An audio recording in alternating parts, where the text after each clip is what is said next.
Salut et bienvenue dans cette nouvelle petite vidéo où aujourd'hui je vous propose de découvrir ensemble le principe de gate et de polishes sur Laravel 5. Donc ces deux systèmes sont des systèmes qui vont vous permettre de gérer un système d'autorisation un petit peu plus poussé que celui qui est fourni de base. Par défaut, Laravel vous permet de mettre en place un système d'authentification qui va empêcher les utilisateurs non connectés d'accéder à certaines actions du site. Mais parfois on a envie de faire des choses un petit peu plus poussées. Par exemple dire, les personnes qui sont administrateurs ont le droit de modifier les articles, par contre ceux qui sont utilisateurs standards ne peuvent modifier que leurs articles. Et dans ce cas-là, il va falloir gérer un système de permission un petit peu plus fin que celui proposé par défaut. Et c'est là que le principe de polishes intervient.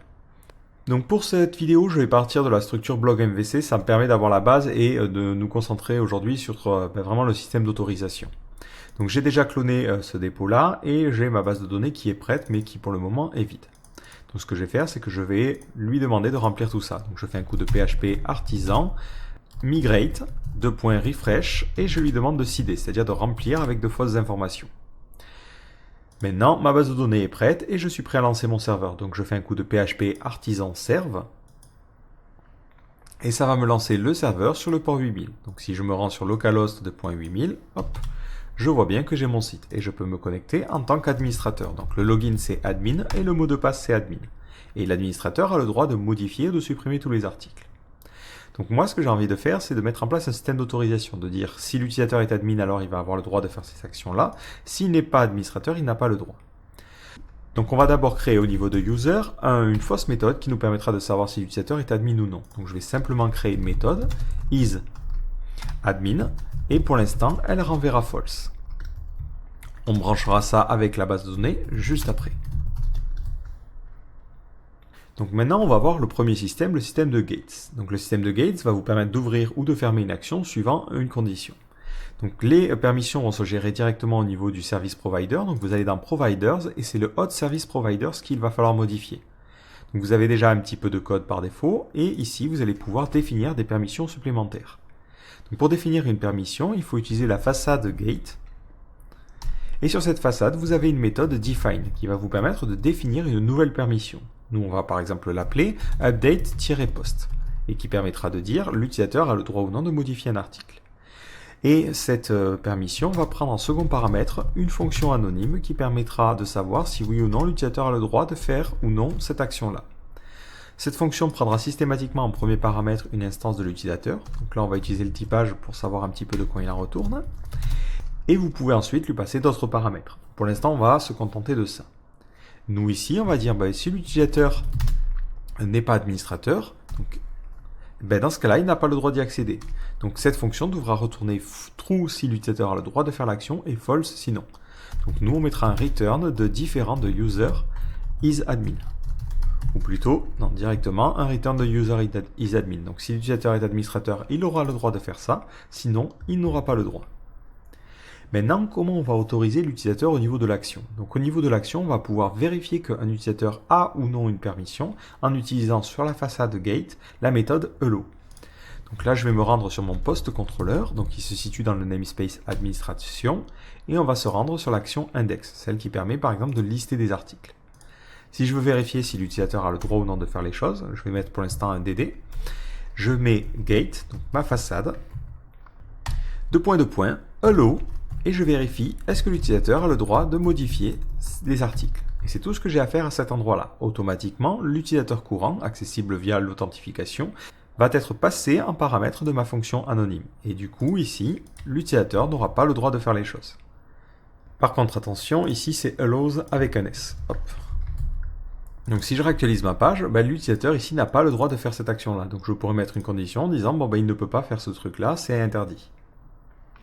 De la même façon, vous avez une méthode qui est directement accessible au niveau du contrôleur qui s'appelle authorize. Cette méthode a l'avantage de renvoyer automatiquement une exception. Donc par exemple, on veut lui dire je veux que pour la suite de cette exécution, l'utilisateur ait la permission sur update post. S'il n'a pas cette permission, automatiquement le système renverra une exception et ça renverra une action non autorisée.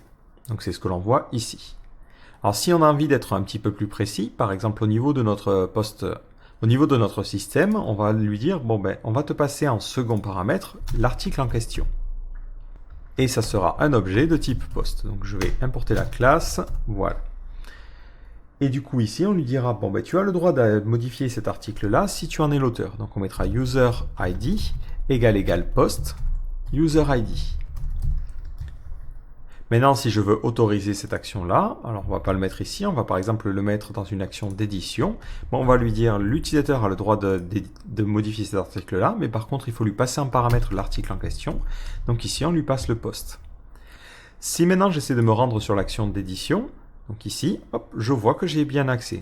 Si je modifie le user ID, donc je vais faire quelque chose de complètement arbitraire et je vais mettre 300, ben maintenant le user ID ne correspondra pas à celui qui est passé en paramètre et dans ce cas-là, j'aurai la même erreur que tout à l'heure. L'action n'est pas autorisée. Donc ensuite, il est aussi possible de le faire directement au niveau des middleware. Et dans ce cas-là, le middleware en question, donc j'ai pas forcément de route adaptée dans ce cas-là parce que j'ai utilisé des ressources, donc c'est plutôt simple. Ce que l'on va faire, c'est qu'on va lui dire, allez, pour cette ressource, on va lui retirer l'action index, l'action edit. Donc maintenant, lorsque je me rends sur edit, pouf, je n'y ai plus accès, il ne le connaît pas. Ce que je vais faire au niveau de mon poste contrôleur, c'est que je vais enlever ce système d'autorisation. Du coup, maintenant, je peux définir manuellement la route. Donc, je vais lui dire, lorsque tu accèdes à l'URL /post/l'id, donc là, directement, tu peux injecter l'article /edit, ben, dans ce cas-là, je veux que tu mènes vers le poste contrôleur et ça sera l'action edit. Si je fais ça et que je réactualise la page, maintenant, j'y ai accès.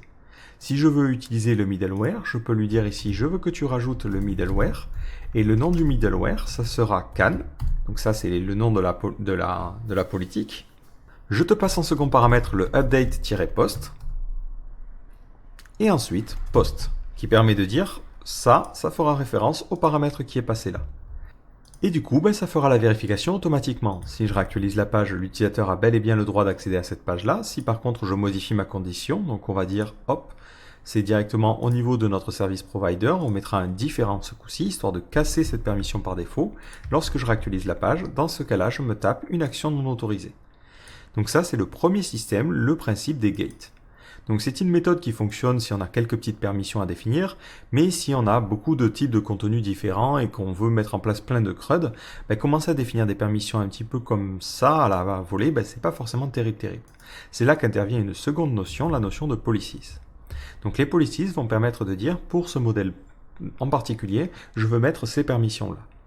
On peut générer ces politiques donc à la main ou on peut utiliser artisan. Et nous, on ne va pas se priver, on va utiliser artisan. Donc vous faites un coup de PHP artisan, make _policy, et vous allez choisir le nom de votre classe. Donc nous, on va l'appeler post policy, vu que c'est une politique qui concerne les articles. Et vous pouvez lui dire, je veux que tu te bases sur un modèle en particulier. Donc nous, on va se baser sur le modèle post. Donc automatiquement, ça va avoir pour effet de créer un post policies dans le dossier policies qui se trouve à la racine de votre dossier app. Donc si on regarde à l'intérieur, il a simplement créé une classe qui va utiliser le handle authorization et qui ensuite va avoir différentes méthodes. Les méthodes qui sont proposées par défaut sont des méthodes qui correspondent au CRUD. Donc view, create, update et delete. Et à l'intérieur, on va pouvoir définir nos permissions. Alors ce que l'on va faire pour complexifier un petit peu les choses, c'est que je vais créer deux rôles utilisateurs. Donc pour cela, je vais modifier un petit peu mon système. Donc je vais modifier la migration create user. Et dans cette table, je vais rajouter un champ rôle.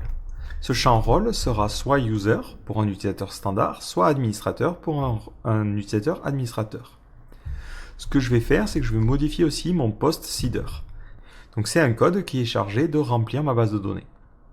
Donc j'avais créé un utilisateur que je vais appeler admin_id. Donc son login c'est admin et son mot de passe c'est admin. Et je vais lui préciser qu'il a un rôle qui sera administrateur. Je vais en profiter pour créer un second utilisateur que je vais appeler simplement user. Donc son login ça sera user, son email ça sera user, son rôle user aussi et son mot de passe ça sera user. Et ce que je vais faire c'est que au niveau de chaque article, je l'associerai soit à l'un soit à l'autre. Donc pour cela, je change le user ID ici et je vais lui dire choisis un chiffre aléatoire entre 0 et 1. Et si c'est 0, ben dans ce cas-là, l'utilisateur sera administrateur. Donc tu prends le admin_id. Et sinon, tu prends le user ID. Donc l'idée, c'est juste de générer des articles aléatoirement associés à un utilisateur ou à l'autre. Et ensuite, je vais lui demander de rafraîchir la base de données. Donc pour cela, je fais un coup de PHP artisan migrate refresh et je lui demande de reseeder. Voilà. Donc je vais me connecter en tant qu'utilisateur standard. Donc je me rends sur /admin. Alors hop. Et forcément, vu que j'ai modifié le routeur, ça pose des problèmes. Donc le routeur, je vais défaire ce que j'ai fait ici. Hop, voilà. C'était juste pour l'exemple. Et je vais me déconnecter et me reconnecter en tant qu'utilisateur. Donc c'était user et user. L'idée, c'est que cet utilisateur ne peut pas modifier des articles qui ne lui appartiendraient pas. Par exemple, ce premier article ici appartient à l'administrateur, donc il ne devrait pas avoir accès à ces choses-là. Donc au niveau de notre policies, donc notre post policies, on va pouvoir définir les différentes permissions. Donc on va lui dire qui a le droit de regarder. Tout le monde. Donc on retourne true systématiquement. Ensuite, qui a le droit de créer. Donc pour créer un article, n'importe qui. Donc on mettra return true. Ensuite, qui a le droit de mettre à jour? Alors là, c'est un petit peu plus précis. Il faut que le user ID corresponde au post user_ID. Donc seulement l'utilisateur qui est l'auteur de l'article a le droit de le modifier. Et c'est la même politique que l'on va appliquer pour la suppression. Par contre, on a un rôle administrateur. Donc ce qu'il est possible de faire au niveau d'une politique, c'est de créer une méthode before. Donc c'est une méthode qui sera exécutée avant de vérifier. Cette méthode prend en premier paramètre l'utilisateur et prend en second paramètre l'ability. C'est le nom de la permission que l'on voudra vérifier. View, update, create ou delete. Donc nous ici, on va lui dire si l'utilisateur est admin, donc if user is admin, dans ce cas-là, je veux que tu return true. Ça veut dire que les permissions ne seront pas vérifiées, l'utilisateur qui est administrateur a le droit de tout faire. Cette méthode d'ailleurs, je vais la modifier, parce que par défaut, ici je retournais false. Donc là, je vais retourner est-ce que le rôle de l'utilisateur, donc c'est this role, est égal à administrateur. Si le rôle est administrateur, dans ce cas-là, l'utilisateur est admin, sinon il n'est pas administrateur. Donc là, j'ai défini mes différentes politiques. Maintenant, au niveau de mon hot service provider, je vais lui dire, pour ce modèle post, je veux que tu utilises cette politique. Donc ça se définit directement au niveau de cette variable protégée policies, au niveau de votre hot service provider. Vous mettez en clé la classe du modèle, donc nous ici ça sera post, et vous lui passez en valeur la politique à appliquer. Donc nous ici ça sera post policies et je lui importe la classe. Voilà, globalement, je préfère utiliser cette notation plutôt que les chaînes de caractères, ça permet à l'IDE d'avoir une meilleure autocomplétion. Enfin, la dernière étape, c'est vérifier les autorisations directement au niveau de notre contrôleur. Donc lorsque je me rends par exemple sur Edit, ici je devrais avoir une erreur. Donc au niveau de notre poste contrôleur, donc dans le namespace administration, lorsque j'essaie de me rendre sur Edit, je vais lui dire je veux vérifier que l'utilisateur est autorisé à faire ça. Donc le nom de la permission correspond au nom de la méthode dans notre politique. Donc nous en l'occurrence ici ça sera par exemple update. Et on lui passe en second paramètre l'article. Et c'est tout ce que l'on a à faire. Si je réactualise la page, j'obtiens bien l'action n'est pas autorisée. Si je me déconnecte, donc je vais aller ici me déconnecter, je vais me reconnecter en tant qu'administrateur. Et si maintenant je reviens sur cet article-là, là je n'ai pas de problème, j'ai bien le droit de faire la modification. Voilà, je vais revenir en tant qu'utilisateur et maintenant on va voir aussi comment gérer ça au niveau des vues. Si l'utilisateur n'a pas le droit de modifier cet article-là, il ne devrait pas voir ces boutons. Du coup, au niveau des vues, on a un petit helper qui nous permet de nous simplifier la vie. Nous, ici, c'est post/index, donc c'est dans le namespace administrateur. On a une méthode qui s'appelle can. Et on peut lui passer en paramètre la méthode à vérifier et en second paramètre le modèle. Donc, est-ce que l'utilisateur a le droit de modifier l'article? Si oui, dans ce cas-là, on pourra afficher le lien. Donc là, après, hop, on n'oublie pas de mettre un end can. Le lien de suppression ne doit s'afficher que si l'utilisateur a le droit de supprimer cet article-là. Donc là, on mettra un can delete. Et après, on mettra un end can. Si maintenant je réactualise la page, on voit que seuls les articles qui m'appartiennent ont les actions d'édition et de suppression. Si je suis connecté en administrateur, je les verrai toutes parce que j'ai les permissions sur tout. Du coup, il faut aussi que je pense à bien gérer les autorisations au niveau de mon contrôleur. Donc on l'avait fait pour l'action d'édition. Je vais le faire aussi pour l'update, c'est-à-dire que il faut avoir le droit de modifier l'article pour sauvegarder les informations. Dans le cas du destroy, il faut avoir le droit de suppression. Et dans le cas du create, c'est un petit peu particulier parce qu'on n'a pas d'article. Donc là, ce que l'on doit lui passer, c'est le nom de la classe pour qu'il sache quelle policies il doit appliquer, quelle politique il doit appliquer. Donc là, je lui passe directement le nom de la classe. Et ça sera la méthode create. Pour la partie view, je peux aussi mettre une politique, même si pour le coup, elle est relativement simple. Et d'ailleurs, vu que je ne lui passe pas nécessairement un article, au niveau de notre post polishes, on va lui préciser ici que ça peut être nul dans le cas de view. Donc maintenant, j'ai bien géré mes permissions, mais une dernière petite chose qui me tracasse, c'est que lorsque l'utilisateur édite, il a le droit de modifier cette chose-là. Et il peut changer à qui appartient cet article-là. Et ça, c'est évidemment pas quelque chose que je souhaite. Donc je peux modifier aussi ce comportement-là. Donc au niveau de mon formulaire, donc moi c'était dans post/form, donc il y a ce petit champ qui permet de changer le user, ben ça je vais l'entourer d'une permission. Par contre il me faut une permission précise, qui veut dire est-ce que l'utilisateur a le droit ou non de modifier l'utilisateur. Dans ce cas-là, la méthode la plus simple c'est de créer une nouvelle politique. Donc on va l'appeler public function change owner, donc est-ce qu'il peut changer l'utilisateur qui appartient à un article, enfin l'auteur d'un article plutôt. On va laisser change owner, on pourrait mettre author aussi. Et là, c'est seulement les administrateurs qui ont le droit de le faire. Donc on fait un return de user is admin. Maintenant, je peux utiliser cette permission partout où je le souhaite. Donc au niveau de notre formulaire, je vais l'entourer d'un can et je lui dis est-ce que l'utilisateur a le droit de modifier l'auteur d'un article. Et je ne lui passe pas en paramètre d'article. Donc ça, ce n'est pas nécessaire.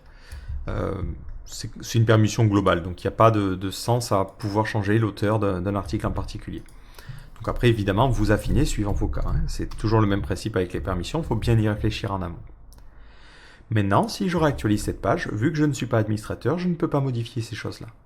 Dernière petite chose qui nous reste à faire, c'est modifier le contrôleur pour automatiquement changer ça. Parce qu'au niveau du contrôleur, moi je lui dis, mets à jour l'article avec tout ce qui a été envoyé.